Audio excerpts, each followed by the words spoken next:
Good evening friends.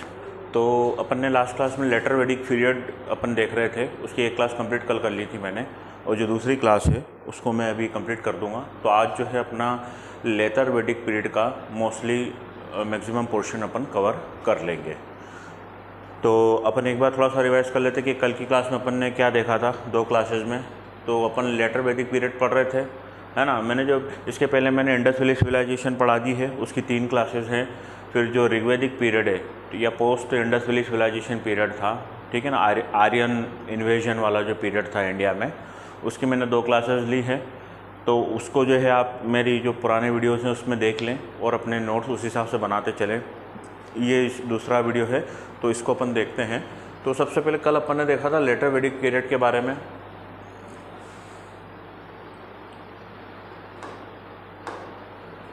जो letter Vedic period होता है वो 1000 BC से माना जाता है, 1000 BC से 600 BC वाला, ठीक है, तो समय माना जाता है इसमें।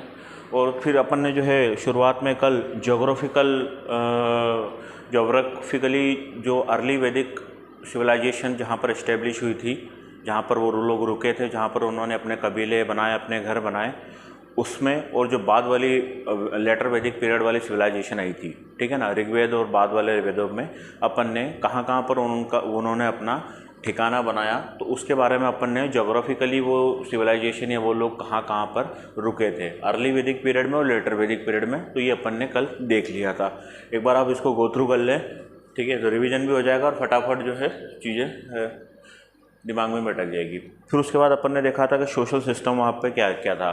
तो मैंने पॉइंट वाइज पॉइंट बना दिए थे, कुछ 13-14 कुछ पॉइंट थे अर्ली वैदिक पीरियड में और लेटर वैदिक पीरियड में, ठीक है ना। जो हड़प्पा के बाद वाली सिविलाइजेशन थी वेदों में, जिसको ऋग्वेद कहा जाता था, उस समय के जो सभ्यता के जो लोग थे, ठीक है ना, जो आर्य वगैरह आए थे, वो भारत में उनके रहना खाना पीना सोशल स्टेटस उनका क्या था और वो किस प्रकार से अपना जो है लाइफ में सर्वाइव करते थे और क्या क्या करते थे, वो अपन ने इस तरफ देखा। कंपैरिजन सेम टू सेम चीज़ें अपन ने इधर देखी कि बाद में, ठीक है ना, 400-500 साल बाद जब धीरे धीरे ऋग्वेद का पीरियड ख़त्म हुआ और सामवेद, अथर्ववेद, यजुर्वेद वाला जब पीरियड चालू हुआ धीरे धीरे, तो बाद वाले सालों में जो है सभ्यता में, सिविलाइजेशन में क्या क्या डिफरेंसेस आए सोशल लाइफ में। तो इसको मैंने 13 पॉइंट में डिस्कस किया था। ये 5 पॉइंट है, अगली स्लाइड में आगे टोटल 13 पॉइंट है। तो इस प्रकार से अगर आप कंपैरिजन करके पढ़ेंगे तो फटाफट याद भी हो जाएगा। बहुत ज़्यादा टफ भी नहीं है, ना डिफरेंस इतना बहुत ज़्यादा याद रखना है। आसानी से कंपैरिजन भी कर रखा है तो उसको आपको याद रखना भी फटाफट याद हो जाएगा। इसमें क्या था, पहले क्या था, बाद वाले लोगों में क्या क्या डिफरेंस आए। तो सोशल वाला अपन ने देखा था। फिर उसके बाद जो है ये टोटल 9 पॉइंट, और 9 के बाद ये अगले स्लाइड में टोटल 13 पॉइंट, 12 पॉइंट मैंने सोशल लाइफ में डिस्कस किए थे, पहले वाले और बाद वाली सिविलाइजेशन में क्या क्या डिफरेंस है। ये वाली जो है स्लाइड्स, ये जो अर्ली वैदिक पीरियड है, वो मैं ऑलरेडी इसकी 2 क्लासेस ले चुका हूँ। उसमें मैंने ये सारी चीज़ें अर्ली वैदिक पीरियड के समय ही बताई थी, परंतु जब मैं लेटर वैदिक पीरियड पढ़ रहा था तो मुझे ऐसा लगा कि अगर मैं पूरा का पूरा स्लाइड अगर लाइन बाय लाइन ऐसे लिख दूंगा तो उसको याद करने में डिफरेंस आएगा, और जो है उसमें फिर वही है, चीज़ें बढ़ती जाती है, पेज पे पेज भराते जाएंगे और याद कम रहेगा। तो इसलिए मैंने वो सारी चीज़ें जो मैंने पहले पढ़ाई थी इसके पहले वाली क्लासेस में, वो मैंने सोशल लाइफ में, पॉलिटिकल लाइफ में भी ऐसे ही, इकोनॉमिकल लाइफ में भी ऐसे ही, रिलीजियस लाइफ में भी ऐसे ही, जो भी चीज़ें मैंने पढ़ाई थी उनको मैंने एक साथ पॉइंट में लिख दिया है, और उसी का कंपेरिजन करते हुए मैंने लेटर में भी लिख दिया है। तो ये सारा आप देख लें कि क्या क्या है, ठीक है ना। उसके बाद अपन ने टाइप्स ऑफ मैरिज देखी थी कि कितने प्रकार की मैरिज होती थी। तो मैरिज जो थी भैया, इतने ढेर सारी मैरिजेज होती थी अलग अलग प्रकार में, किस में किसका विवाह होता था, ठीक है ना। कुछ विवाह ऐसे थे जिसमें लड़का जो था वो उच्च जाति का होता था, लड़की निम्न जाति की होती थी। कहीं पे लड़की उच्च जाति की, लड़का निम्न जाति का, कहीं कहीं पर जो है अलग अलग प्रकार से जो है प्रोसेस थी। और ये सारी चीज़ें अपन ने कल वाली क्लास में डिटेल में देख ली थी। ये इतने प्रकार की मैरिज होती थी, मैरिज अलग अलग प्रकार की मैरिज शादियाँ होती थी, ठीक है। फिर इसके बाद अपन ने सोशल सिस्टम में ही सभी आता है ना, शादी वगैरह ये सब वहाँ के सोशल सिस्टम में आता है। तो जब आपसे अगर 11 नंबर का क्वेश्चन आया, 5 नंबर का क्वेश्चन आया ना, तो उसमें मैरिज भी एक इंपॉर्टेंट पॉइंट रहता है। तो 11 नंबर में तो खैर लिखना ही है, 5 नंबर में भी आया तो मैरिज जरूर कंसिडर करना हो, किस साथ क्या क्या होता था वो अपन ने सब देखा। उसके अलावा सोशल सिस्टम में जो है एक ये भी रहता था, कुछ रिचुअल्स वगैरह होते थे। ये रिलीजियस सिस्टम जो है उसमें भी इसको कंसिडर कर सकते हैं, सोशल सिस्टम में भी उसको भी कंसिडर कर सकते हैं। सबसे ज़्यादा जरूरी है कि 4 प्रकार के यज्ञ, 4 प्रकार के हवन और 4 प्रकार की जो है अनुष्ठान किए जाते थे। अश्वमेघ यज्ञ, वज्रपेवा यज्ञ, राजसूया यज्ञ और रत्नाविष्मी यज्ञ। ठीक है ना। तो ये इनमें इसमें क्या क्या होता था ये अपन ने देखा कल की क्लास में। ये और भी यज्ञ हैं, ये सेरेमनियाँ हैं, ये क्या क्या होता था। ठीक है ना। सेरेमनी ढेर सारी सेरेमनी होती है। अब जो है अपन आ गए यहाँ से, मेरे को कल आगे पढ़ाना है, तो मैं अब political system, comparison between political system of early वैदिक सिविलाइजेशन एंड लेटर वैदिक सिविलाइजेशन से आज चालू करेंगे। इसके पहले वाली क्लास में पुराना एक वीडियो देख ले और वहाँ से नोट्स बना ले। इसकी जो PDF है वो इस साथ में लिंक में नीचे भी दे दूँगा मैं, तो आप उसमें भी इसको ऐड करके वहाँ से भी डाउनलोड करके अपने नोट्स बना सकते हैं।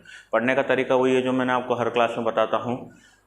अगर आप पहली बार पढ़ रहे हैं तो ये सारी चीज़ें सफिशिएंट है। Link by link, class to by class पढ़ते रहिए, छोड़िए मत, क्योंकि एक क्लास छूट जाती है तो दूसरी क्लास में अगर आप आएंगे तो एक लिंक नहीं बनेगी। हर चीज़ वो लिंक से जुड़ी हुई रहती है हिस्ट्री में। तो आपको हर क्लास अटेंड करने आना है और उसके बाद क्लास के नोट्स बनाते रहना है। अगर आप पहली बार पढ़ रहे हैं तो ये काफ़ी ज़्यादा डिटेल में दे रखा है मैंने। अगर आप ऑलरेडी मेंस की तैयारी कर चुके हैं 1 साल तक, तो मेरे वीडियोस देख के जो है आपको अगर किसी चीज़ कोई पॉइंट ऐड ऑन करना है अपने नोट्स में, अपने आंसर्स में, तो उसको आप ऐड ऑन कर लें। ठीक है ना। तो इस प्रकार से ये सब चीज़ें हैं। पॉलिटिकल सिस्टम ऑफ अर्ली वैदिक पीरियड, इससे चालू करेंगे। अर्ली वैदिक पीरियड और लेटर वैदिक पीरियड। अपना मेन कंसर्न अभी जो है वो लेटर वैदिक पीरियड से है, परंतु मैंने इसको कंपैरिजन कर दिया ताकि आपको याद करने में आसान हो। और ये वाले तो है मैं आपको पहले ही पढ़ा चुका हूँ, जब मैं अर्ली वैदिक पीरियड पढ़ा रहा था 2 क्लास 3 क्लास पहले, तो मैंने ये सारी चीज़ वहाँ डिस्कस करी थी। पर मैंने इनको दोबारा इसलिए लिख दिया ताकि इससे याद करने में आसानी भी रहेगी और रिविजन भी हो जाएगा। और हो सकता है कि मेरे को ऐसा लगता है कि हो सकता है डायरेक्ट जो क्वेश्चन आएगा ना वो कंपेरिजन का ही आएगा। कंपेरिजन करना आसान है ना, उनको क्वेश्चन भी पूछना आसान है। उससे पूरी सिविलाइजेशन जो थी वैदिक एज, वो एक ही क्वेश्चन में वो पूरी कंप्लीट कर सकते हैं। एक ही क्वेश्चन में वो ऐसा दे दे कि कंपेयर कर दीजिए लेटर वैदिक और अर्ली वैदिक पीरियड को, आप कंपेयर कर दीजिए। सोशल लाइफ कर दीजिए, पॉलिटिकल लाइफ कर दीजिए, रिलीजियस सिस्टम कर दीजिए। तो जब वो कंपैरिजन करवा लेगा ना तो आपको पुरानी वाली अर्ली वैदिक पीरियड भी आना चाहिए और लेटर वैदिक पीरियड भी आना चाहिए। तो उससे पूरा ऋग्वेद, जो पूरा वेद वाला जो एक सेक्शन है अपना, उससे एक ही क्वेश्चन में उनका जो मोटिव है वो पूरा हो रहा है। ठीक है। तो इसीलिए कंपैरिजन वाले क्वेश्चन भी डायरेक्ट आ सकते हैं। तो यहाँ से सीधे ही है, तो मैंने ये अब इसको ले लें। क्या बोल रहा है भैया, तो पॉलिटिकल सिस्टम ऑफ अर्ली वैदिक पीरियड और लेटर वैदिक पीरियड, इन दोनों में डिफरेंस देख लेंगे अपन फटाफट। Monarchy but the office of the chief was not hereditary. ठीक है ना। मतलब एक तंत्र था, राजशाही तंत्र, मतलब बोले तो एक राजा मेन होता था अर्ली वैदिक पीरियड में। जैसा कि अपन ने देखा कि वहाँ पे राजा, जिसको राजन बोला जाता था, और वही जो है पूरे जनजाति या जना का जो है प्रमुख होता था, और वही जो है सारी चीज़ें हैंडल करता था। तो परंतु जो राजा वाला जो पद था वो शुरुआती दौर में, जब अर्ली वैदिक पीरियड की बात करेंगे, तो वो हेरिडिटरी नहीं था, मतलब वंशानुगत नहीं था। मतलब राजा का बेटा फिर से राजा बने ये तय नहीं था। राजा का बेटा जो है हो सकता डॉक्टर भी बन सकता था, कॉबलर भी बन सकता था, कारपेंटर भी बन सकता था, कुछ भी बन सकता था, क्योंकि अर्ली वैदिक पीरियड में ऑक्यूपेशन जो था वो डाइवर्सिफाइड था। एक ही परिवार के 10 लोग होते थे, वो 10 ही अलग अलग काम करते थे। इसके अपने को जो है एविडेंस मिले हैं। ये अर्ली वैदिक पीरियड की बात चल रही है कि वहाँ पे जो एक मोनार्ची सिस्टम होती थी, राजा होता था, परंतु राजा जो है, राजा का बेटा जो है वो राजा बने, ये ऐसा वहाँ पर नहीं था। ठीक है ना। और जो राजा था, जो चीफ होता था, उसको राजन बोलते थे, ये अपन ने देखा था। ठीक है ना। और उसी को गोपति भी बोला जाता था या गोपा कहा जाता था, और इनका अर्थ होता था प्रोटेक्टर ऑफ काउज। अपन ने ये देखा था कि अर्ली वैदिक पीरियड के समय, जब शुरुआती ऋग्वेद के समय, जो सबसे ज़्यादा इम्पोर्टेंट एनिमल कंसिडर किया होता था वो था काऊ।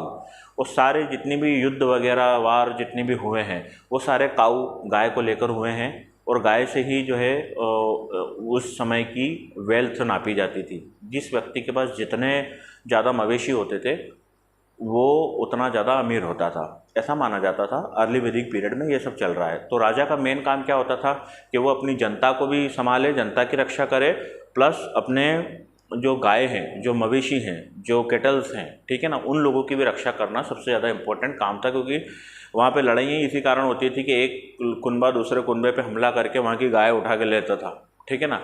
तो मेन जो, क्योंकि गाय सबसे इम्पोर्टेंट थी और गाय का जो मिल्क और उसके प्रोडक्ट ही सबसे ज़्यादा इनके प्रचलन में थे। बैटल वाज कॉल्ड गविस्टियन, गवेंशाना और घोषु बट नॉट स्टैंडिंग आर्मी, ठीक है ना। तो इनके समय जो है अर्ली वैदिक पीरियड के समय कुछ बैटल्स हुई थी, 4 बैटल्स हुई थी। मैंने चारों बैटल्स को डिस्कस भी किया था जब मैं अर्ली वैदिक पीरियड पढ़ाता हूँ। यहाँ पे मैंने लिखा है कि यहाँ पे 2 बैटलों के नाम लिखे हैं। तो ये बैटल काऊ के लिए हुई थी, लड़ाइयाँ सारी गायों को के लिए हुई थी, और परंतु इनकी जो लड़ाइयाँ होती थी कोई इनके लिए कोई आर्मी नहीं थी, ठीक है ना। तो आर्मी नहीं थी, बस जो जो आ जाता था जिसकी गाय है वो लड़ लेते थे, इस प्रकार से काम चलता था। इनमें 4 इंपॉर्टेंट लोग होते थे अर्ली वैदिक पीरियड के समय। समाज में 4 लोग इंपॉर्टेंट होते थे। एक तो होता था पुरोहित, राजा तो था ही मेन, राजा तो हो गई मेन। उसके अलावा 4 इनके समझ लीजिए, पुरोहित जो था वो पुजारी रिचुअल्स वगैरह करवाता था, हवन वगैरह। सेनानी, सेना का प्रमुख होता था। सेना स्टैंडिंग आर्मी नहीं थी, परंतु जब काम होता था, लड़ाई वगैरह होती थी, तो उस समय के लिए कुछ सेनापति लोग और ये लोग होते थे जो ये इस प्रकार से अगर चोरी हो जाती गाय तो उसको ढूंढने के लिए इन्होंने कुछ सैनिक वगैरह ऐसे जुगाड़ कर रखे थे। ग्रामीणी, ये है ना, ये गांव का प्रधान होता था। गांव का प्रधान मान लो सरपंच टाइप आदमी होगा ये ग्रामीणी। और एक होता था वज्रपति, ठीक है ना। वज्रपति मतलब कलेक्टर, उस जमाने का कलेक्टर जो उस एरिया को, उस पूरी जनजाति को मतलब वो था, करता धरता है ना। तो ये कलेक्टर समझ लीजिए आप, उस जमाने को कलेक्टर, ठीक है। पहले कोई MPPSC UPSC तो होती नहीं होगी, जिसको बनाना बना देते होंगे, ठीक है ना। उसके बाद देखेंगे political system of letter Vedic period, ठीक है ना। ये तो इतना समझ में आ ही रहा है, ये पढ़ ही लिया अपन ने।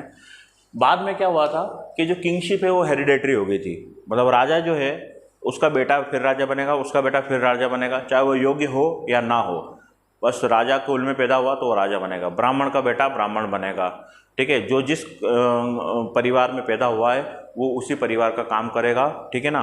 तो अपन ने ये चीज़ कल भी देखी थी कि सोशल सिस्टम में भी कि जो अर्ली वैदिक पीरियड में जो अपना वहाँ का समाज था वो ऑक्यूपेशन बेस्ड था। हर आदमी कुछ भी काम कर सकता और काम पर आधारित होता था, जाति आधारित सिस्टम नहीं था। पर लेटर वैदिक पीरियड आते आते क्या हुआ कि हर काम जो है जाति और 4 जो है वर्ण में बढ़ गया था, और हर वर्ण अपना वाला ही काम करता था। तो ये प्रकार की जो है चीज़ें उसमें आती थी। Kings become the hereditary, kings power increase, राजा की पावर बढ़ चुकी थी।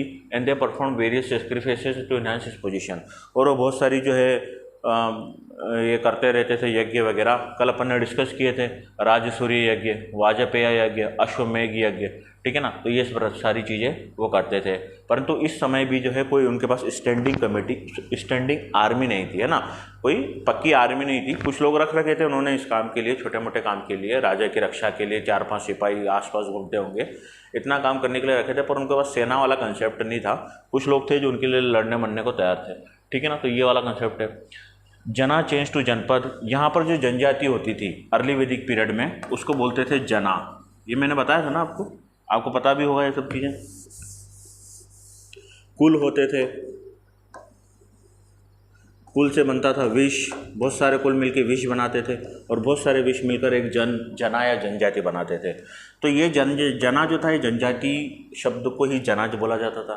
तो ये अर्ली वैदिक पीरियड में जना बोला जाता था, तो बाद में उसका नाम बदल के उन्होंने जनपद कर दिया, है ना। और यही बाद में बदल के महाजनपद हो जाएंगे। अगला जो अब अगर टॉपिक पढ़ेंगे बाद में, अभी इसके बाद नहीं पढ़ेंगे, उसके बाद कुछ और दूसरा टॉपिक लेके मैं फिर बाद में महाजनपद पढ़ाऊँगा। तो यही जो जनपद है वो और बड़े होते होते महाजनपद हो जाएंगे, ठीक है ना। जना चेंज टू जनपद and further enlarge the kingdom like महाजनपद, ठीक है ना। हस्तिनापुर वही महाभारत वाला, और इंद्रप्रस्थ, हस्तिनापुर इंद्रप्रस्थ, और द कैपिटल ऑफ कुरु जनपद, ठीक है ना। कुरु जनपद की जो ये महाभारत में इसका जिक्र है इसलिए यहाँ पे लिखा है। इसके अलावा भी बहुत सारी होगी, पर इन दोनों को आप जानते होंगे अगर आपने पुरानी महाभारत देखी होगी तो, कि हस्तिनापुर और इंद्रप्रस्थ की बात चल रही है, ठीक है ना। तो ये सारी चीज़ें हैं। आगे बात समझ में आपको। इसके बाद अपन देखेंगे 5वां पॉइंट देखेंगे। अर्ली वैदिक पीरियड में क्या होता था, जो समाज था वो पैट्रियार्कल लीनियर होता था। एक मिनट मेरे को पेन ले दो, पेन नहीं लेते तो बार बार पलट जाता है।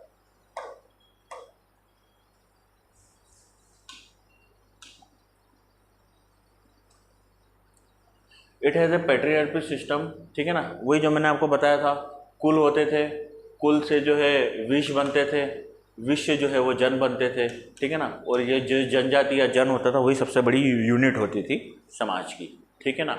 और इसके अलावा कुछ सभाएं होती थी जिनमें एलाइट लोग, उच्च वर्ग के लोग आते थे। सभा, एक समिति होती थी, उन समितियों को हेड राजा करता था, ये लिखा है यहाँ पे, ठीक है ना। असेंबली प्रेसिडेंट बाय राजन। उसके बाद कुछ होता था विधाता। विधाता क्या थी? एक ट्राइबल असेंबली थी, ठीक है ना, जो छोटे छोटे काम करती होगी, है ना, गांव में जा जाके जो काम करती होगी।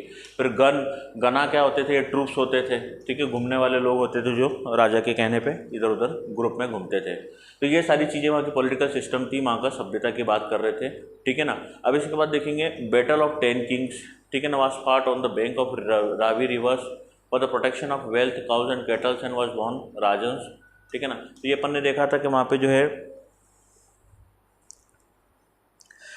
वहाँ की राजनीति ऐसी थी कि वहाँ लड़ाई झगड़े भी हुए, और लड़ाई झगड़े भी 2-3 प्रमुख हैं जो लड़ाइयाँ हुई। उसमें से मैंने आपको एक लड़ाई जो जरूरी थी वो थी दशराजन की लड़ाई, जिसमें एक तरफ राजा भरत थे और दूसरी तरफ 5 आर्यन और 5 नॉन आर्यन की एक कंबाइंड टीम थी। और एट द एंड जो है वो भारत जो राजा थे वो जीत गए थे, और वो भारत वही राजा है जिनके नाम पे भारत का नाम भारत रखा गया है, ठीक है। तो यहाँ पे वही सब चीज़ें लिखी हुई है कि रावी नदी के किनारे सब जो भी था उनका युद्ध वगैरह हुआ था। लेटर वैदिक पीरियड में आ जाते हैं। War fought in the territory now rather than cows, ठीक है ना। जो अर्ली वैदिक पीरियड में जितनी लड़ाइयाँ होती थी वो सारी काऊ पे होती थी। मैंने आपको बताया था अभी, गाय सबसे ज़्यादा इंपॉर्टेंट है, और गायों को ही पकड़ के लिए आते थे दूसरी जनजाति के, तो वो हमला कर देते थे कि हमारी गाय क्यों पकड़ ली, हमारे जानवर क्यों पकड़ लिए। तो पहले गायों की इंपॉर्टेंस थी अर्ली वैदिक पीरियड में। परंतु बाद में क्या हुआ? बाद में जो है टेरिटरी, ज़मीन के लिए लड़ाइयाँ चालू हो गई। धीरे धीरे उनको ज़मीन की महत्वता समझ में आ गई, और प्राइवेट प्रॉपर्टी पे लोगों ने कब्जा करना चालू कर दिया कि ये मेरी ज़मीन है, यहाँ पे तो खड़ा कैसे हो गया, ऐसा मतलब, ठीक है ना। तो ये सारी चीज़ें बाद में लेटर, गायों की इंपॉर्टेंस जो थी वो कम हो गई थी और ज़मीन की वैल्यू बढ़ गई थी।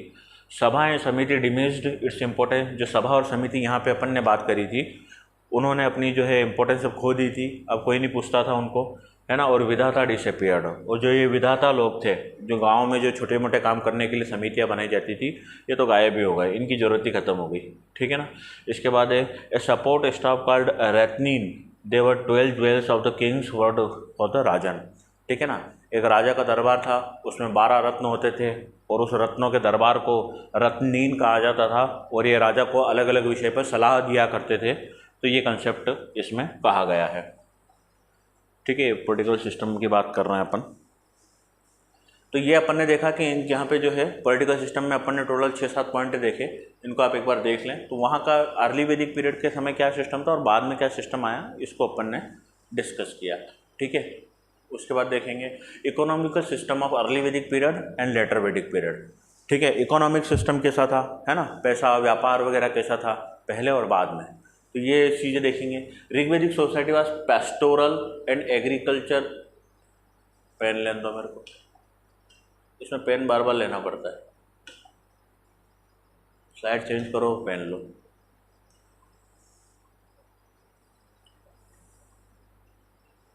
आगे बात समझ। तो ऋग्वैदिक सोसाइटी जो थी वो पेस्टोरल थी, और agriculture was the secondary occupation, kettles were the main form of wealth. ये मैंने आपको बात की थी, गाय और ये सब सबसे ज़्यादा वेल्थ की वो होती थी, जिसके पास जितनी ज़्यादा गाय वो उतना ज़्यादा अमीर।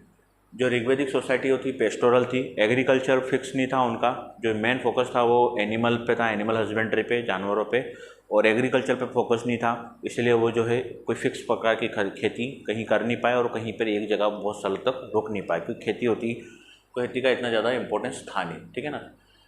एग्रीकल्चर सेकेंडरी ऑक्यूपेशन था, जो जरूरी थी वो थी गाय, वो गाय इकट्ठे करते थे, जैसे अपन लोग खेती इकट्ठी करते, ज़मीन इकट्ठी करते ना लोग, परंतु वो लोग गाय इकट्ठी करते थे। दूसरा है agriculture production was for consumption only. Agriculture का प्रोडक्शन जो होता था वो केवल कंजप्शन के लिए होता था, जितना होगा उतना खा लो, या उतना ही होगा जितना खाना है, ठीक है ना, उससे ज़्यादा नहीं, किसी को देना लेना नहीं। They had better knowledge of agriculture. Rigveda mention about the wooden plough share, है ना, लकड़ी के जो है क्या बोलते हैं, हल, उसके बारे में ऋग्वेद में लिखा गया है।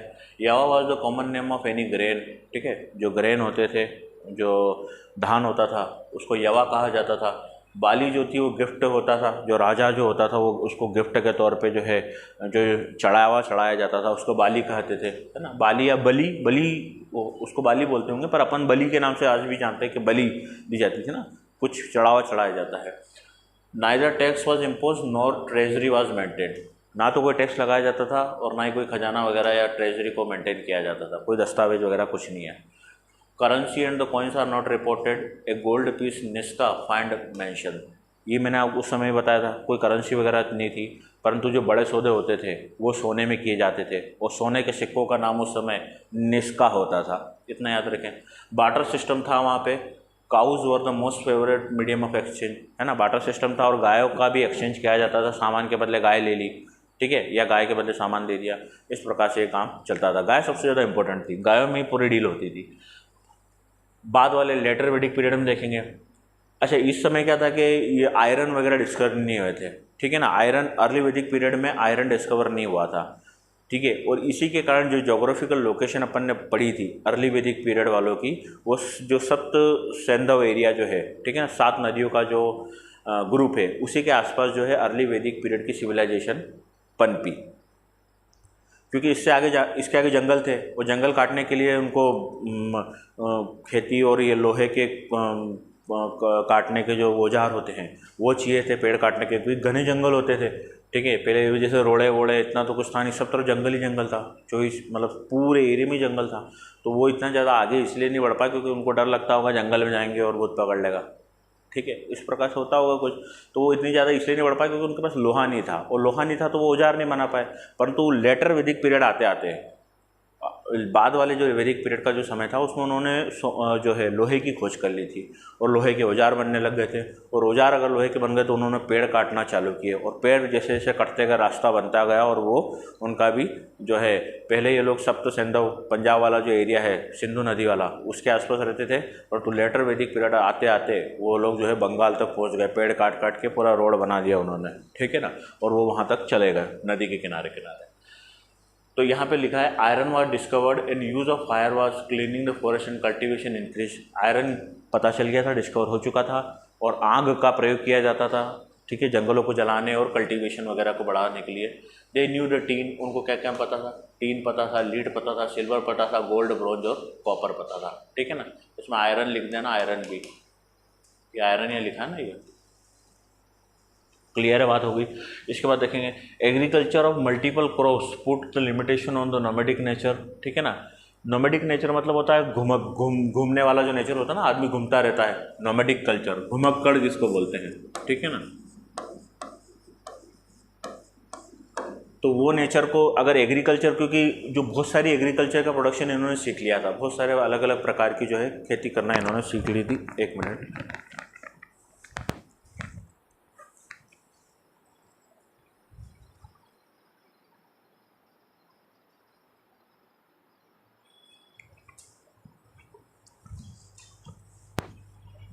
तो बहुत सारी इन्होंने खेती करना सीख ली थी, तो बहुत सारी खेती करना सीख ली थी भाई लोगों ने। तो अब खेती करना सीख ली थी, इस वजह से ये लोग कहीं और ज़्यादा घूम भी नहीं पाते थे, ठीक है ना। तो अगर तो यही लिखा हुआ है इसमें, agriculture of multiple crops put limitation, घूम नहीं पाता क्योंकि उनको कृषि करनी रहती थी, है ना, एक फसल के बाद दूसरी फसल बोना है, तो वो आदमी आगे बढ़ ही नहीं पाया ज़्यादा, ठीक है ना। तो उससे इनके जो नोमैडिक नेचर था, जो ये बार बार जगह बदलते थे, उस पर रोक लग गई, ठीक है ना। Mixed farming was one of the prime occupation. अब बाद में आते आते जो है मिक्स्ड फार्मिंग जो है वो प्राइम हो गया। पहले जो थी फार्मिंग और एग्रीकल्चर सेकेंडरी थी, यहाँ लिखा है ना, सेकेंडरी ऑक्यूपेशन था एग्रीकल्चर, पर तो अब यहाँ पे वो प्राइमरी हो गया, और गायों की पहले गाय प्राइमरी थी, पर अब यहाँ पे एग्रीकल्चर प्राइमरी इंपॉर्टेंस हो गया।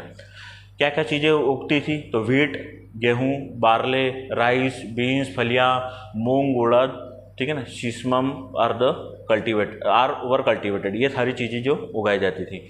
बाली और भागा, ये कुछ टैक्स, यहाँ टैक्स सिस्टम नहीं था, यहाँ पे कुछ टैक्स लिए जाने लग गए, इनका नाम था बाली और भागा।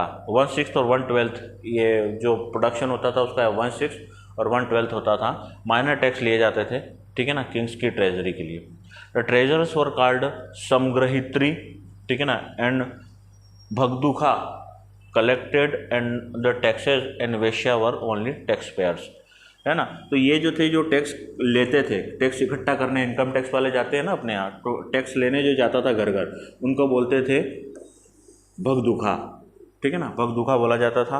और जो केवल और केवल 4 वर्ण थे, ठीक है ना, ब्राह्मण, वैश्य, शूद्र और क्षत्रिय, तो केवल जो वैश्य लोग होते थे केवल वही जो है वो टैक्स भरते थे, बाकी 3 जो कुल थे वो टैक्स नहीं भरा करते थे। ये अब चीज़ याद रखना। आई बात समझ में, इतना क्लियर है। उसके बाद यहाँ पे देखेंगे अर्ली वैदिक पीरियड के समय copper tools of the era are reported from the Punjab and Haryana. जो टूल्स होते थे वो कॉपर के होते थे, क्योंकि अर्ली के समय आयरन तो आया नहीं था, तो जो भी कितनी भी कटाई वगैरह अगर करनी हो, कल्टीवेशन में अगर कुछ भी करना हो तो कॉपर से ही किया करते थे, कॉपर के हथियार होते थे और कॉपर के ही वहाँ पे एविडेंसेस मिले हैं। Iron was not known to them, ये भी अपन ने बात करी, उनको आयरन के बारे में पता नहीं था। कुछ पोट्री के टाइप मिले हैं, ठीक है ना, ओकरे कलर पोट्री और पेंटेड ग्रे वेयर्स। ये एक प्रकार की पोट्री के दो प्रकार हैं। पोट्री मतलब मिट्टी के जो बर्तन होते हैं वो इन दो प्रकार के मिलते थे, ठीक है ना। एक तो था OCP और एक था PGW, ठीक है। जब मैंने ये स्लाइड चालू करी थी उस समय भी मैंने एक पॉइंट जो है वहाँ पे लिख रखा है कि पेंटेड ग्रे वेयर्स की होता था, ठीक है। अब आते हैं लेटर वैदिक पीरियड में। लेटर वैदिक पीरियड में क्या करेंगे, various arts and crafts like smelting, carpentering, leather working, jewellery, बहुत सारे आर्ट काम चालू हो गए थे उस समय। ये सब चीज़ें इतनी नहीं डेवलप हुई थी। बाद में आते आते क्या क्या चीज़ें हो गई, स्मेल्टिंग हो गई, कारपेंट्री बहुत डेवलप हो गई, लेदर वर्किंग, लेदर मतलब चमड़ा पे जो काम होता था वो बहुत हो गया, ज्वेलरी मेकिंग, ज्वेलरीज बनाई जाने लगी, ठीक है ना। डाइंग और pottery making, glass and bangles also find, इतने सारा काम होने लग गया था। पहले इतना ज़्यादा काम नहीं हो पाता, ठीक है ना। Commerce and trade are indicated by the mention of the seas voyage, ठीक है ना। मतलब कुछ समुद्री यात्राएं भी मिली है जहाँ पे जो है समुद्री यात्राओं के दौरान कॉमर्स और ट्रेड का प्रचलन था। जो पोट्री मिली है वो कैसे मिली है, पेंटेड ग्रे वेयर। लेटर वैदिक culture is also called PGW, painted grey ware, और आयरन फेस्ड कल्चर, ठीक है ना। तो ये दोनों चीज़ें आप अपने को याद रखना है, बहुत इंपॉर्टेंट है। पॉइंट हो गया इतना। तो अपन ये देख रहे थे इकोनॉमिकल सिस्टम, ठीक है ना। अब इसमें आगे देखेंगे, इकोनॉमिक्स वाली ही पढ़ रहे हैं ना, इकोनॉमिक सिस्टम अपन कंपेयर कर रहे हैं। पहला पॉइंट ये रहा, 1 से 5 इस स्लाइड में है, 6, 7, 8 इसमें है और 9 से लेके 13 इसमें है, ठीक है ना। तो ये पूरा इकोनॉमिक सिस्टम को मैंने कंपेयर किया है अर्ली वैदिक और लेटर वैदिक से। अब देखेंगे इसमें क्या बोल रहे हैं भाई साहब, आर्यंस इंट्रोड्यूस स्पोक्ड व्हील, ठीक है ना। व्हील यानी पहिए, उन्होंने पहियों की खोज करना सीख लिया था। Horse played significant role in their life, घोड़े वगैरह इंपॉर्टेंट रोल अदा करते थे। और ये बात मैंने आपको पहले भी बताई थी कि यहाँ के जो इंडिजीनियस इंडिया के जो लोग थे, जो इंडस वैली सिविलाइजेशन के बाद यहाँ पे रह गए, तो आर्य जब लोग वहाँ से आए बाहर से ना, तो उन लोगों के पास घोड़े थे, और घोड़े और हथियार होने के कारण ये यहाँ के जो लोकल लोग हैं इनको तो घोड़ों का आइडिया इतना था नहीं, तो वो लोग इसी वजह से इनसे जीत गए। उनके पास हथियार थे, उनके पास जो है घोड़े थे जो दौड़ दौड़ के जो है ज़्यादा एरिया कवर पाते, और वो बहुत दूर से भी आए थे, तो इतने डिस्टेंस ट्रेवल भी जो है वो घोड़ों पर ही किया उन्होंने। They didn't live in cities, ठीक है। जो अर्ली वैदिक सिविलाइजेशन थी वो कौन सी थी, ठीक है ना, रूरल थी, रूरल सिविलाइजेशन जिसको बोल सकते हैं, सिटी में नहीं रहते थे। और जो प्रमुख एक्टिविटीज़ क्या थी, हंटिंग थी, कारपेंट्री थी, टेनिंग थी, वेविंग थी, है ना। हंटिंग मतलब हंट करने जाते हैं ना, किसी को पकड़ने जाते हैं, मारने जाते हैं, शिकार जिसको बोलते हैं। कारपेंट्री, जो अपन कारपेंटर होता है जो काम करता है। टेनिंग का मतलब होता है चमड़ा वगैरह जो होता है ना उसको साफ करना रहता है, चमड़े को साफ करने को टेनिंग बोलते हैं, ठीक है ना। वेइंग हो गया, चेरियोट मेकिंग हो गया, मेटल स्मेल्टिंग हो गया, है ना, रथ वगैरह और धातु पिघलाना वगैरह, ये सारी चीज़ें जो है इनकी उस समय की मेन एक्टिविटी थी अर्ली वैदिक पीरियड में, ठीक है। ये सारा अपन ट्रेड और कॉमर्स पढ़ रहे हैं ना, इकोनॉमिक सिस्टम पढ़ रहे हैं। मीगर यहाँ पे है ना, ये ट्रेड और कॉमर्स यहाँ पे इकोनॉमिक सिस्टम है ये।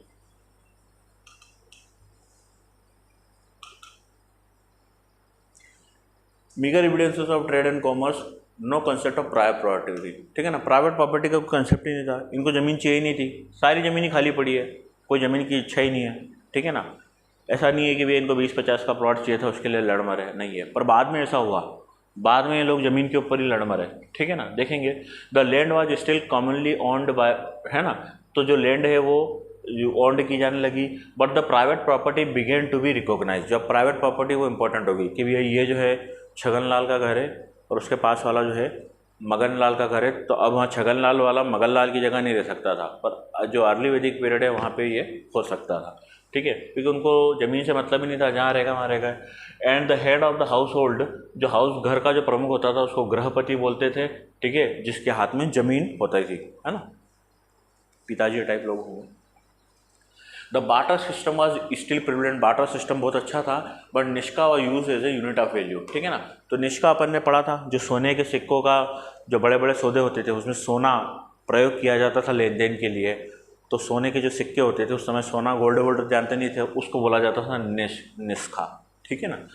उसके बाद देखेंगे सेस्टिन guild was the organisation of merchant, ये एक ऑर्गेनाइजेशन थी, है ना, मर्चेंट की, जो मर्चेंट वगैरह थे, व्यापारी जो थे, उनकी एक ऑर्गेनाइजेशन थी, विच बिकेम प्रोमिनेंट, और व्यापारियों की ऑर्गेनाइजेशन जो थी वो प्रोमिनेंट हो गई, शक्तिशाली हो गई। Collection of taxes and tribute was made mandatory and were done by संघित्री। तो इस प्रकार से जो है वहाँ पे टैक्स सिस्टम और जो कलेक्शन था वो इसको कंफर्म किया गया और टैक्स से वसूला जाने लगा। वैश्य जो थे वो केवल the Vaishya were the only tribute paying community in the later Vedic period, ठीक है ना। तो जो टैक्स वगैरह पे करते थे वो केवल वैश्य वगैरह लोग पे करते थे। Settled agriculture has started, settled agriculture start हो चुकी थी, क्योंकि ज़मीन की बात होने लग गई थी और ज़मीन छोड़ के हम जा नहीं सकते, हमारी ज़मीन है। तो जब ज़मीन इंपॉर्टेंट हो गई थी तो सेटल्ड लोगों ने वहाँ पे रह के खाना बनाना ये सब चीज़ें भी चालू कर दी, एग्रीकल्चर चालू कर दिया। Settled agriculture had started and this led to beginning of urbanization. और जैसे जैसे एक जगह रहना चालू हुए तो लोगों ने अपना उत्थान करना चालू किया, क्योंकि ये इसके पहले वाले जो लोग थे ना वो सेटल्ड एग्रीकल्चर नहीं करते थे, ठीक है ना। तो वो एक जगह से दूसरी जगह भागते रहते थे, यहाँ पे कुछ मिल गया यहाँ खा लिया, थोड़ी दूर गए फिर वहाँ कुछ खा लिया, फिर वहाँ कुछ खा लिया, ऐसे करते करते समय निकल गया। पर इन लोगों को तब एक ही जगह रहना था, तो एक ही जगह रहेंगे तो अच्छा से अच्छा घर बनाएंगे, अच्छे से अच्छा माहौल देंगे। तो धीरे धीरे जो है आसपास के घर और आसपास का जो सोशल सिस्टम था वो इतना अच्छा होने लग गया था कि वो रूरल इकोनॉमी से अर्बन इकोनॉमी की तरफ जो थी सभ्यता बढ़ गई थी, ठीक है ना। ये लिखा हुआ है यहाँ पे। और यहाँ पे नगर एक शब्द है उसको मेंशन भी किया गया था। तृतीय आर्य का जो एक इनका मैंने आपको बताया था आर्यन का क्या होते हैं, उसमें इनकी जो एक स्क्रिप्ट रहती है उसमें जो है नगर करके एक शब्द मिला है। इसका मतलब उनको पता था कि हम नगर क्या होते हैं, गांव से नगरों में जो है चीज़ें ट्रांसफ़र हुई, ठीक है। तो ये अपना 13 पॉइंट है इकोनॉमिक्स के ऊपर, आसान है, याद आपको ऐसे ही हो गए होंगे, मैंने बोल दिए हैं, ठीक है ना। एक बार आप फटाफट नोट्स बनाएं, खुद भी पढ़ लें, उसी दिन रात में ही उसको निपटा दें, तो ये बड़ी आसानी से आपका कवर हो जाएगा, ठीक है ना, ट्रेड और कॉमर्स। उसके बाद देखेंगे आप अगला क्वेश्चन आ सकता है 11 नंबर में, वो है रिलीजियस सिस्टम ऑफ अर्ली वैदिक पीरियड और लेटर वैदिक पीरियड कंपैरिजन। तो अब मैंने आपको बताया था कि अर्ली वैदिक पीरियड में कोई भगवान तो होते नहीं थे, ना तो कोई मंदिर मिले, भगवान होते थे पर मंदिर नहीं मिले, है ना। थोड़ी सी मैंने गलत बोला, भगवान होते थे परंतु मंदिर के साक्ष्य नहीं मिले हैं, ना कोई खंडर मिला है, ना कोई भगवानों की मूर्ति मिली है। परंतु भगवान में कुछ इंपॉर्टेंट भगवान थे, उनके बारे में देखेंगे। Rigvedic hymns are praised to the god, एक मिनट पेन लेने दो।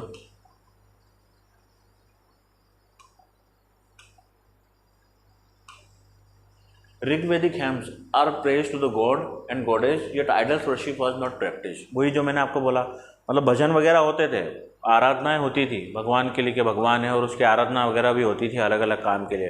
पानी आ जाए, पानी लाने के लिए भगवान की आराधना करना, इस प्रकार से आराधनाएं करते थे वो लोग, परंतु कोई आइडियल वर्शिप नहीं थी, है ना। किसी मूर्ति को या इस प्रकार से पूजा जाने का कोई कंसेप्ट वहाँ था नहीं, ठीक है। उसके बाद अपन देखेंगे simple short and less ritualistic worships, छोटी छोटी वर्शिप्स होती थी, बहुत ज़्यादा रिचुअल्स नहीं होते थे। इसलिए पंडितों की जो ब्राह्मणों की स्थिति थी वो इतनी ज़्यादा अच्छी नहीं थी, और ब्राह्मणों का जो वर्चस्व था वो अर्ली वैदिक पीरियड में इतना नहीं मिलेगा, बाद में मिलेगा, वो देखेंगे अपन, ठीक है ना। Simple and short and less rituals worships, sacrifices व प्रैक्टिस मेनली फॉर द प्रजा एंड पशु, ठीक है ना। जो जनता थी और जो जानवर थे, काऊ, ठीक है ना, और जो जनता थी, राजा जो है वो गायों और जो जनता है उसकी, उन्हीं के सुरक्षा के लिए था, और उन्हीं के लिए सारे यज्ञ वगैरह ये सब किए जाते थे, ठीक है ना। डेट इज इंक्रीज पॉपुलेशन बढ़ाने के लिए यज्ञ होते थे, भगवान का आह्वान होता था कि हमारी जनसंख्या बढ़ाओ, ठीक है ना। प्रोटेक्टिंग कैटल्स, अपने जानवरों को बचाने के लिए यज्ञ किए जाते थे। बर्थ ऑफ मेल चाइल्ड, ठीक है ना, लड़का मेल चाइल्ड पैदा हो उसके लिए जो है यज्ञ हवन होते होंगे, ठीक है ना। और बीमारियों के खिलाफ, कोई बीमारी फैल जाए तो भगवान ठीक कर देना, ये सब, ठीक है ना, जो नॉर्मल होता है, ये सब चीज़ें अर्ली वैदिक पीरियड में होती थी।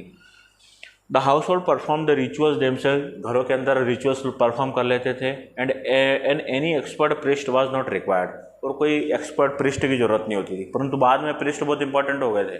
आपने घर में हवन कर लिया तो इधर कोई दिक्कत नहीं है अर्ली वैदिक से समय, पर 5000 लगभग जो है 1000 साल बाद अगर आपने घर में फिर हवन कर दिया और पंडितों को पता चल गया या पृष्ठ को पता चल गया उस समाज में, तो आपकी खैर नहीं फिर। तो ये वाला सिस्टम आ गया था, ठीक है, कि तुमने कर कैसे लिया, तुमने वो हमारे पूरे एरिया को अपवित्र कर दिया घर में, ये कर करके हम करेंगे तभी होगा और हमें दक्षिणा दो, ये वाला कंसेप्ट था, ठीक है ना। Required chanting of mantras were an important part of the ritual.